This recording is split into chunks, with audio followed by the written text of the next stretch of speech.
Hello dear friends, I am Professor D.M. Dharmadhikari, Director of Preeti Engineering Classes and Preeti Study Center.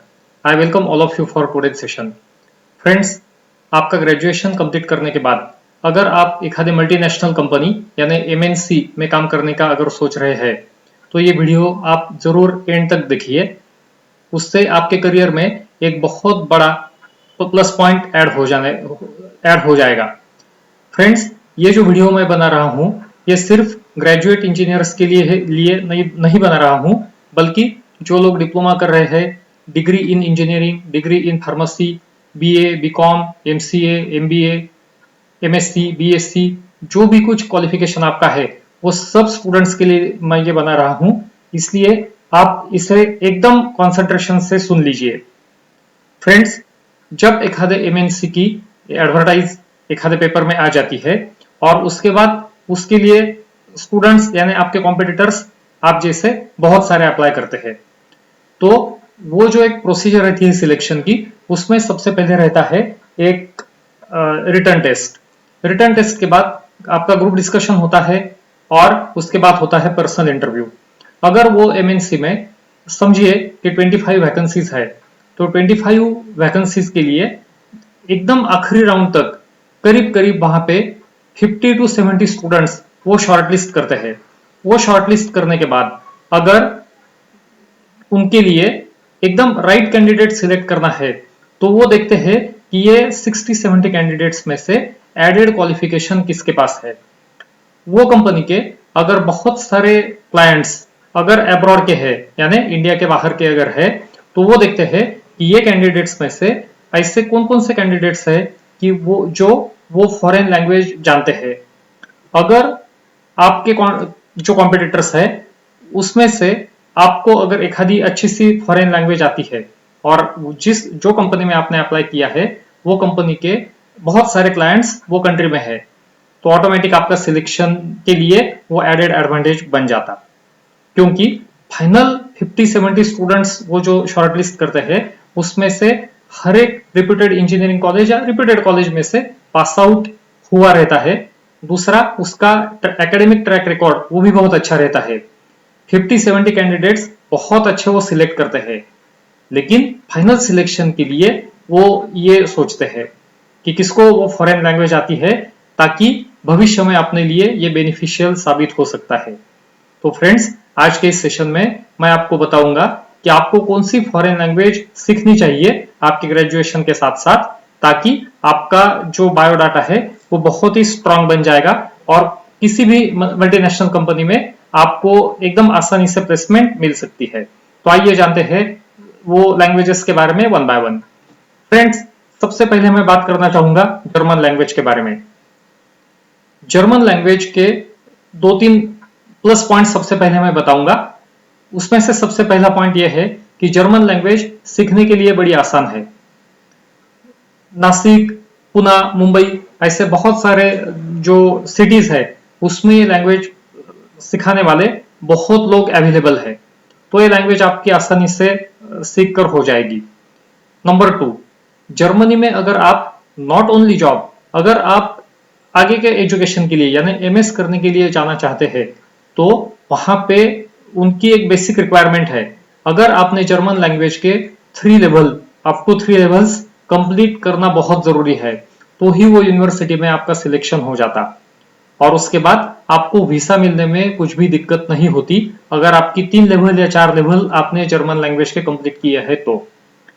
और एक बात, mechanical engineering में जो लोग education ले रहे हैं उनके लिए अच्छी बात यह है कि जर्मनी मशीन टूल में एक बहुत लीडिंग कंट्री है। पिछले कुछ सालों तक वो मशीन टूल मैन्युफैक्चरिंग में और वो टेक्नोलॉजी में नंबर वन पर थे, लेकिन चाइना ने करीब करीब उनको ओवरटेक कर लिया है, इसलिए अभी वो 2 नंबर पे है। लेकिन ये कंट्री बहुत अच्छी कंट्री है। दूसरी बात, छोटी सी कंट्री है, अपने महाराष्ट्र जितना उनका टोटल एरिया है, और वो कंट्री में जो एजुकेशन होता है एमएस का एजुकेशन वो बहुत सस्ते में हो जाएगा।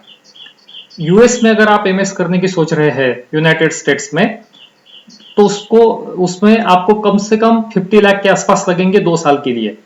एमएस 2 साल का रहता है यूएसए में भी और जर्मनी में भी, लेकिन जर्मनी में अगर आप करना चाहते हैं तो आपका करीब करीब आधी कीमत में अप्रोक्सीमेटली 25 लाख टू 27 लाख में आपका एजुकेशन पूरा कंप्लीट हो जाता है जर्मनी में।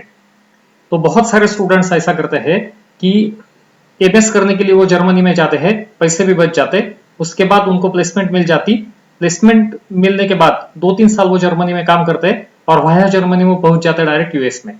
अपने बहुत सारे स्टूडेंट्स ऐसे हैं कि जो वाया जर्मनी यूएस में अभी सेट हो गए हैं। आपको अगर चाहिए तो उनके डिटेल्स वगैरह मैं आपको दे दूंगा, आपको वो बहुत ज्यादा हेल्प करेंगे आगे के एजुकेशन के बारे में, आगे के आपके लाइफ के बारे में। तो जर्मन लैंग्वेज नंबर 1 पे आप ध्यान रख सकते हैं। उसके बाद दूसरी जो लैंग्वेज है वो लैंग्वेज है जापानीज।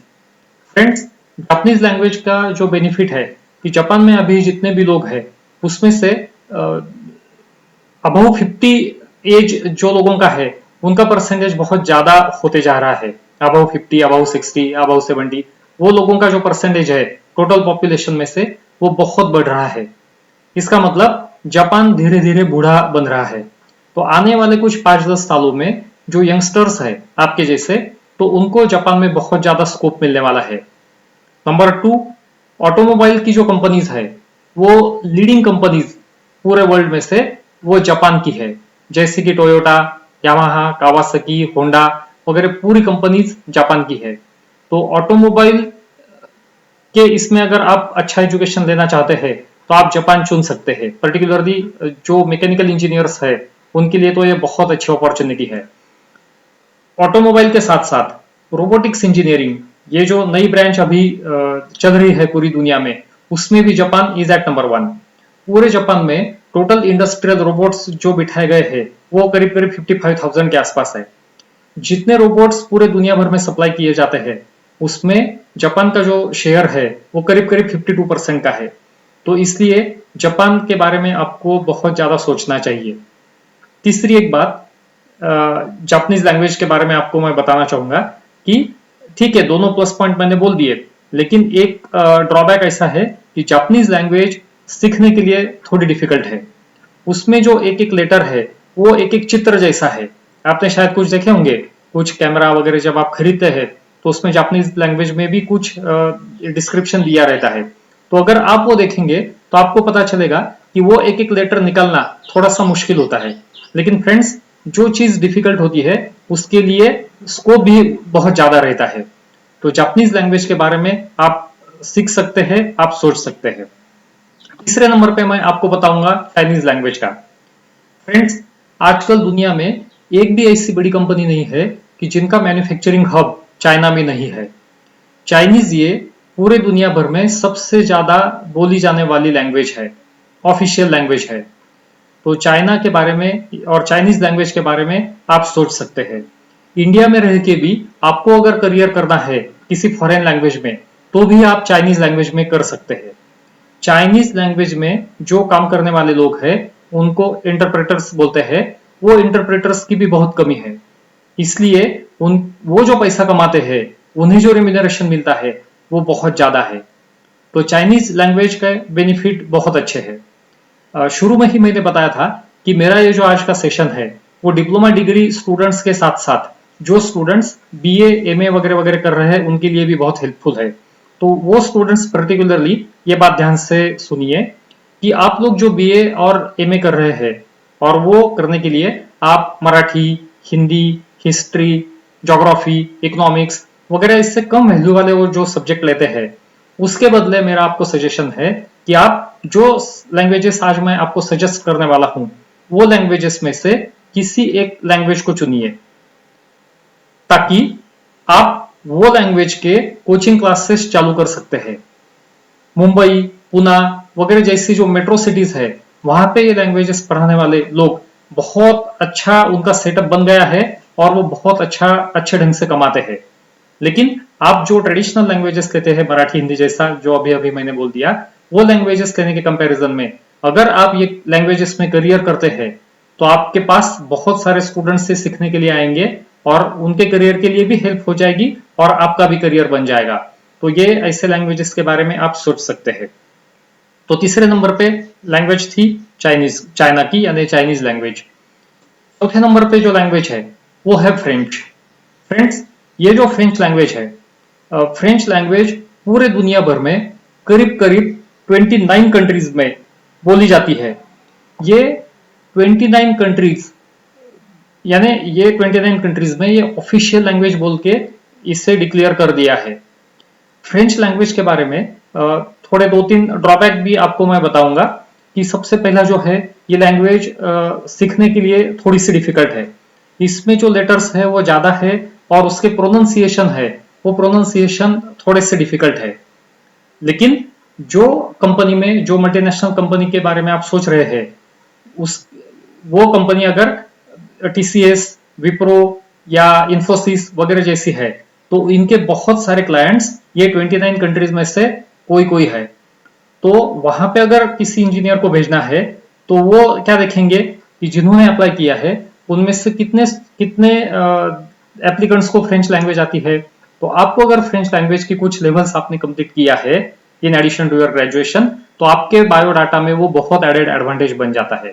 तो जल्दी से आपका सिलेक्शन होने में वे बहुत एक बड़ा स्ट्रांग पॉइंट हो जाता है। दूसरी एक बात, अगर एखादी कंपनी आपको वो कंट्री में भेज देती है ऑन ड्यूटी ऑफ कोर्स एखादे प्रोजेक्ट के डिप्यूटेशन के लिए तो आपका डबल फायदा हो जाता। वो डबल फायदा कैसे क्या देखिए, एक तो आपकी सैलरी इंडियन करेंसी में जो मिलती है वो तो चालू ही रहती है क्योंकि कंपनी के लिए आप वहां पे काम करते हैं। और दूसरा बेनिफिट ये कि आपको टीए और डीए यानी ट्रैवलिंग अलाउंस एंड ईयरनेस अलाउंस वो डेली बेसिस पे डॉलर में आपके अकाउंट में जमा होते रहता। तो आपको बहुत ज्यादा फायदा इस चीज का हो जाता। तो देखिए फ्रेंच लैंग्वेज 29 कंट्रीज में ऑफिशियल लैंग्वेज बोल के ट्रीट की जाती है। ये लैंग्वेज अगर आप सीख जाते हैं तो बहुत सारा क्लाइंट बेस आपके एमएनसी का इसमें कवर हो जाता है। तो फ्रेंच लैंग्वेज के बारे में भी आप सोच सकते हैं और आप सीख सकते हैं। उसके बाद जो लैंग्वेज आएगी उसके बारे में मैं आपको बताऊंगा, ये लैंग्वेज है स्पेनिश। फ्रेंड्स, पूरे दुनिया भर में करीब करीब 21 कंट्रीज ऐसी है, 21 टू 22 कंट्रीज ऐसी है कि जिसमें स्पेनिश लैंग्वेज ऑफिशियल लैंग्वेज बोल के ट्रीट की जाती है। इतने बड़े क्लाइंट बेस इसके लिए है।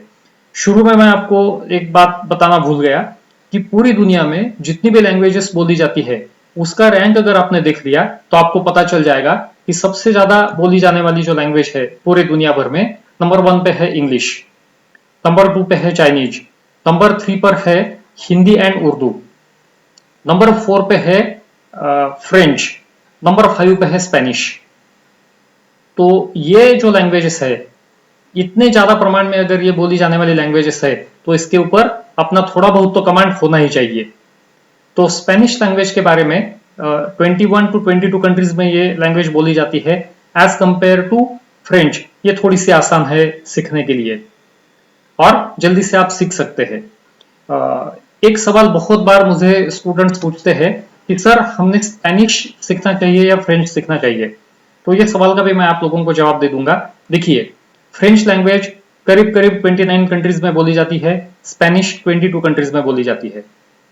फ्रेंच सीखने के लिए थोड़ी सी डिफिकल्ट है, स्पेनिश सीखने के लिए एज कंपेयर टू दैट बहुत आसान है। फ्रेंच लैंग्वेज में नंबर ऑफ साउंड्स ज्यादा है, स्पेनिश लैंग्वेज में नंबर ऑफ साउंड्स कम है, नंबर ऑफ लेटर्स कम है। फ्रेंच लैंग्वेज के प्रोनाउंसिएशंस थोड़े से डिफिकल्ट है एज कंपेयर टू स्पेनिश, लेकिन स्पेनिश लैंग्वेज के जो प्रोनाउंसिएशंस है वो बहुत सिंपल है। लेकिन फिर भी एक बात मैं आप लोगों को बताना चाहूंगा कि स्पेनिश मुझे सिंपल लगती है एज कंपेयर टू फ्रेंच, लेकिन इसका मतलब ऐसा नहीं कि सब लोगों को स्पेनिश ही सिंपल लगनी चाहिए। वो जिसका उसका एक पर्टिकुलर चॉइस रहता है। जो चीज मुझे अच्छी लगती है, मुझे सिंपल लगती है, वो आपको भी सिंपल लगनी चाहिए ऐसा नहीं है। आपको शायद फ्रेंच भी सिंपल लगेगी। तो आप ये सब लैंग्वेजेस जो मैंने आज बताया उसके बारे में डिटेल में सोच लीजिए। ये लैंग्वेजेस पढ़ाने वाले भी बहुत अच्छे लोग मेरे पहचान के हैं। आपको अगर चाहिए तो उनके डिटेल्स भी मैं आप लोगों को दे दूंगा। आज का वीडियो आपको कैसा लगा उसके बारे में भी आप कमेंट बॉक्स में जरूर शेयर कीजिए और ये वीडियो आपके ज्यादा से ज्यादा फ्रेंड्स तक, आपके ज्यादा से ज्यादा रिलेटिव्स तक जरूर शेयर कीजिए, क्योंकि ये लैंग्वेजेस अगर आपको आती है तो आपका बायोडाटा बहुत ही स्ट्रांग बन जाएगा। तो फ्रेंड्स, अगर आपने मेरा चैनल अभी तक सब्सक्राइब नहीं किया है तो वो भी जरूर सब्सक्राइब कीजिए और ये वीडियो अगर आपको अच्छा लगा होगा तो उसे लाइक भी जरूर कीजिए। Thank you very much.